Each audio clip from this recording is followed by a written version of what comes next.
guys, how are you doing, my people? I hope you are doing well.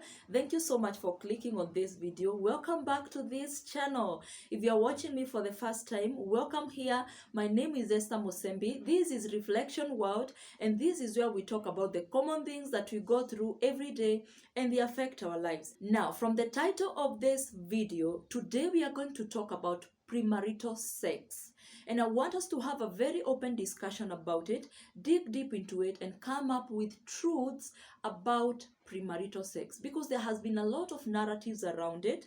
People have been talking about it, others saying it's not a sin, others say it's a sin, and others are saying it is important to test whether your future partner is sexually active or not. Others are saying we no longer have people who abstain from sex until they get married. All those kinds of narratives, I'm sure you have come across them. And unfortunately, a lot of us have believed these narratives, and now we are living our lives just carelessly because we do not have enough information or enough truths about premarital sex. A lot of young people who are having sex before marriage are doing it just because they are not aware the harm they are causing themselves. Sex was started by God. It was created by God for a purpose, and God allowed it only within the confinement of marriage. And sex is such a valuable thing to God, and as a matter of fact, it is more of spiritual than it is physical. So when we talk about sex, don't just see that act, see the spiritual part of it. The Bible talks about sexual immorality in the book of 1 Corinthians chapter 6 verse 18 and 19, and it says, flee.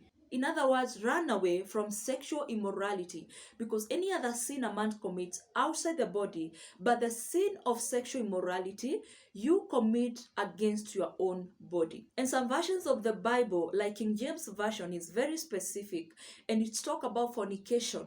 Flee from fornication, because any other sin you commit is outside the body, but the sin of fornication, you sin against your own body, which is true.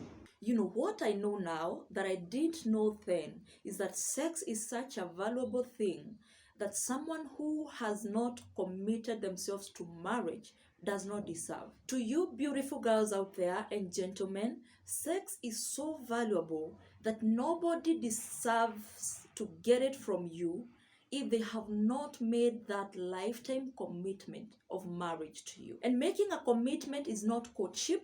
It is not even proposing, because I've seen people who have proposed and they have been proposed to, but they have not been able to push it up to marriage. So you are responsible for your own self. You need to be in control of your body, in consecration and honor, so that you honor your own body to an extent that you cannot subject it to such harm. If you want to know the seriousness of those connections that comes along with just having sex, talk to people who have been there. Talk to those people who have had sex with several people, and they'll tell you the moment it happens, even if it takes you 10 years before you see that person again, or 20 years, the moment you see them, it doesn't matter it is after how long, those feelings will start to come up again. Unless you have a very serious collaboration with God to deal with it, those connections are so strong and so serious that they can stick with you for the rest of your life. So if you have the opportunity to avoid it, please avoid it.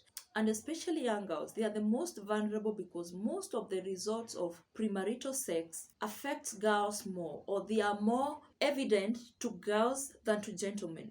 For example, early pregnancies. The girls are the ones to go through the shame of being pregnant and married, and that gentleman who is responsible of this pregnancy is just there moving on with life. And that's an alarm, especially for you girls, that you need to lay your own principles and stand on your own principles, because the society does not favor you. And let me show you something. Premarital sex is actually a big loss for both of you, whether you get married later or not.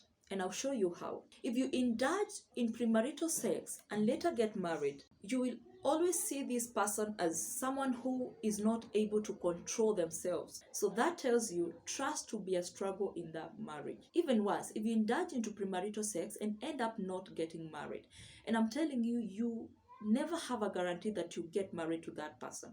You do not know. It doesn't matter how good that relationship is looking right now. I've seen people who have dated for years, they have courted for years, and they have ended up not getting married. So you cannot have a guarantee until you get into that marriage. Now, suppose you didn't get married at all. How will your life be when you finally go your separate ways? Number one, you will feel used.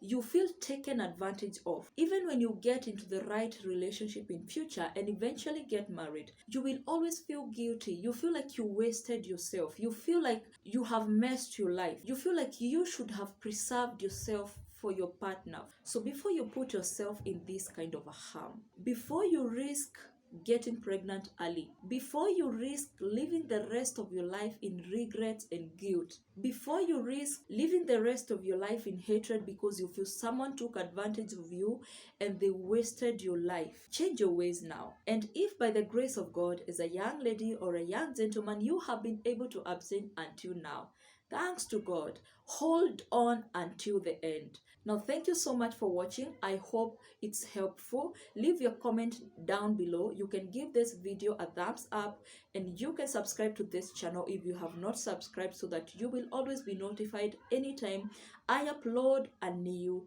video. We'll see you next time with another video. Bye bye.